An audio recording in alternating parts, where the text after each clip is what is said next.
Vous l'avez compris, votre calendrier, c'est l'élément central de votre organisation. Vous devez protéger votre temps en timeboxant des créneaux dans votre agenda. Et il y a quelques autres principes de gestion de votre calendrier que j'aimerais partager avec vous, dont certains que vous allez pouvoir adapter en fonction de votre style de travail. On va les parcourir ensemble.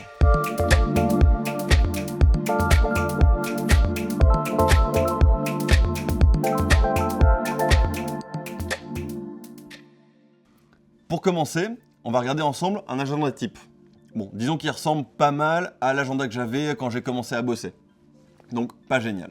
Donc là, on voit que je démarre ma journée à 8h du mat et que je réponds à mes emails jusqu'à 9h30. Là, je démarre ma première réu. Ensuite, j'enchaîne des réus jusqu'à 12h30. Pause déj de 30 minutes. Et puis, c'est reparti pour une session d'email. Bon, vous voyez que j'ai aussi 2 deadlines qui sont inscrits dans l'agenda et que je traite mes emails dès que j'ai un peu de temps de libre ou alors même quand je suis en réu. C'est ce qu'on voit sur l'agenda quand il y a écrit email entre parenthèses. J'ai un point individuel de 30 minutes à 15h et puis ensuite j'enchaîne encore 4 réus jusqu'à 20h. Enfin, je suis épuisé rien qu'à parcourir mon agenda là. En vrai, ça ressemble à l'agenda type de pas mal de gens. Alors, à votre avis, qu'est-ce qui va, mais surtout, qu'est-ce qui va pas dans cet agenda? Vous l'avez deviné, il n'y a pas grand-chose qui va. Bon, déjà, je traite mes emails 6 fois dans la journée. C'est beaucoup trop. 3 sessions d'emails par jour, c'est largement suffisant. Si vous faites des journées de 8 heures et que vous faites 3 sessions par jour, ça veut dire que vous répondez à vos emails au max en 2h30. Donc c'est carrément OK. Dites-vous bien que répondre à vos emails rapidement, ça ne va pas vous rendre plus productif. Au contraire, vous êtes en réaction permanente, vous êtes dispo tout le temps, et au final, vous bossez plus pour les autres, qui eux vous demandent des trucs à faire, plutôt que pour vous. Donc, timeboxez 2 ou 3 créneaux dans la journée où vous traiterez vos emails, et en dehors de ces plages, vous oubliez votre boîte mail. Et le pire, c'est traiter vos emails pendant les réus. Si vous vous retrouvez à traiter vos emails pendant une réu, ça veut dire que votre présence, elle est sûrement pas indispensable, et que du coup, vous aurez pu juste la décliner. Puis sans compter le fait que c'est pas super sympa pour ceux qui animent la réu de voir quelqu'un ou plusieurs personnes en train de gérer leurs emails sur leur ordi à côté, alors, ou pire, sur leur téléphone. Moi, ça me rend zinzin de voir des gens sur leur téléphone pendant une réu. J'ai l'impression qu'ils sont en train d'être sur Tinder ou de liker des photos Insta. Bref, pas génial. Nous, chez Back Market, on fait ce qu'on appelle la phone tower, on empile les téléphones en début de réu, comme ça on est sûr que les gens ne sont pas sur leur téléphone. En général, quand on fait plusieurs choses en même temps, en fait, on ne fait pas grand-chose de bien. Donc, bloquez-vous du temps pour vos emails et oubliez votre smartphone en réu. Sauf peut-être pour prendre des notes, et encore, comme je vous disais, c'est quand même mieux de le faire sur l'ordinateur. Alors, vous avez peut-être remarqué que dans l'agenda qu'on a vu, je démarre aussi la journée directement en traitant mes emails, ce que la plupart des gens font. Alors qu'en fait, le matin, c'est le moment où, perso, moi j'ai le plus d'énergie et c'est le moment où j'ai ma plus grande capacité de concentration. Donc j'aurais dû plutôt timeboxer un créneau le matin pour travailler sur un sujet qui demande un max de concentration. Si ça peut vous forcer à ne pas regarder vos emails, vous pouvez même télécharger des outils qui vous empêchent d'accéder à votre boîte mail à certaines plages horaires par exemple. On vous mettra les liens dans les ressources. On continue sur l'agenda. Concernant les réunions, il y en a 8 au total. Donc ça, c'est beaucoup trop pour une journée. C'est quasi impossible de maintenir votre niveau d'énergie avec 8 réunions dans la même journée. Enfin, en tout cas, pour moi, c'est complètement impossible. Donc, déplacer certaines réunions à un autre jour, ou encore mieux, décliner la moitié des réunions si possible. On voit aussi que j'ai des réunions qui se chevauchent. Et là, ça va être à moi de prioriser et de décliner celles auxquelles je ne suis pas vraiment indispensable. Ça sert à rien d'essayer d'être sur 2 réunions, de quitter une à moitié, rejoindre l'autre, etc. On voit aussi qu'il y a plusieurs réunions qui durent de 1h à voire 1h30. Là, demandez-vous si vous pouvez les raccourcir à 30 minutes. Par exemple, en communiquant les informations par écrit avant la réu. La plupart des outils de calendrier vous permettent de raccourcir automatiquement vos réunions de 30 minutes pour les faire passer à 25 minutes, ou les réunions d'une heure au format 50 minutes, je crois.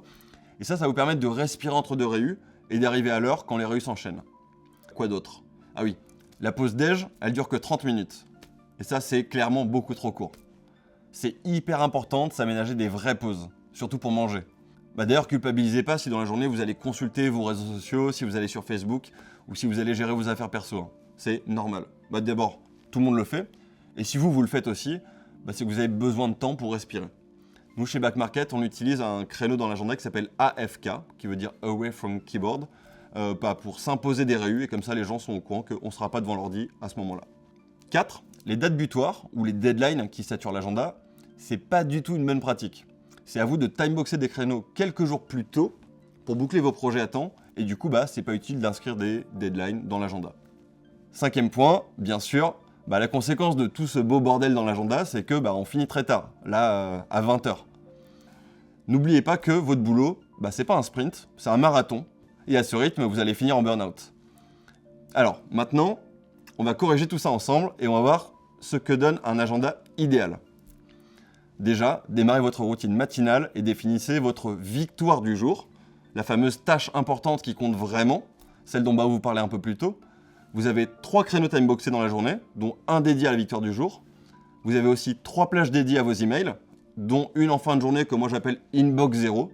On verra comment ça fonctionne plus tard, mais en gros retenez que c'est une technique pour traiter vos emails efficacement et quitter le boulot avec l'esprit serein.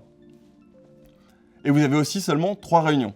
Donc pas plus de réunions que le temps que vous avez timeboxé pour vous, et du coup c'est plus équilibré. Et surtout, vous terminez à 18h. Et ça c'est beaucoup plus raisonnable que dans l'exemple précédent. Ça vous laisse le temps pour aller faire du sport pour les sportifs, ou d'aller boire un verre avec des potes pour les gens comme moi. Alors, on récapitule les quelques règles d'or pour bien gérer son agenda. On retrouve le timeboxing, pour vous obliger à travailler pour vous, pour votre victoire et pour gérer vos emails, et surtout pour ne pas vous laisser dicter votre journée par les autres. Les 3 sessions d'email par jour maximum. Les pauses. Pas de deadline dans l'agenda. Pas de réu tard le soir. Déjà, vous n'aurez pas assez d'énergie pour être dispo mentalement. Puis de toute façon, ça saoule tout le monde de recevoir une invite à une réu après 18h, même après 17h. Et des réunions courtes, 30 minutes, c'est top. Essayez, vous verrez, ça fonctionne. C'est la loi de Parkinson, dont on a déjà parlé, vous savez, l'étagère à l'entrée où on met ses clopes, etc. Vos réunions, elles s'étalent pour occuper le temps alloué.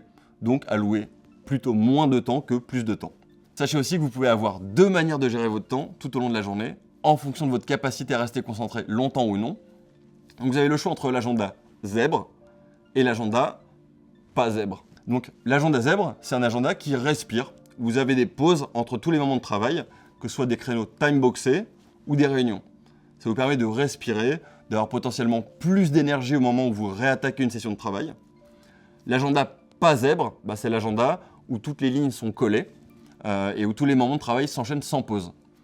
Donc perso, moi c'est ce que je fais, parce qu'il me faut pas mal de temps pour arriver à me concentrer. Je suis un peu comme un diesel, mais quand j'ai atteint mon niveau de concentration maximale, là, je peux rester focus super longtemps. Donc j'ai surtout pas envie de gâcher tout ça en faisant une pause et de m'arrêter. Donc j'ai envie de rester dans ce tunnel de concentration, ce qu'on appelle un peu le flow, le plus longtemps possible. Donc en gros, quand on me demande par exemple mes dispos pour une réunion, je vais toujours donner des créneaux qui sont collés les uns à la suite des autres pour être sûr que je peux enchaîner et profiter de mon flow au maximal. Alors, il n'y a pas vraiment de bonne ou de mauvaise option entre l'agenda zèbre et l'agenda pas zèbre. Le tout, c'est d'avoir conscience de comment vous fonctionnez et de décider d'adapter votre agenda en conséquence.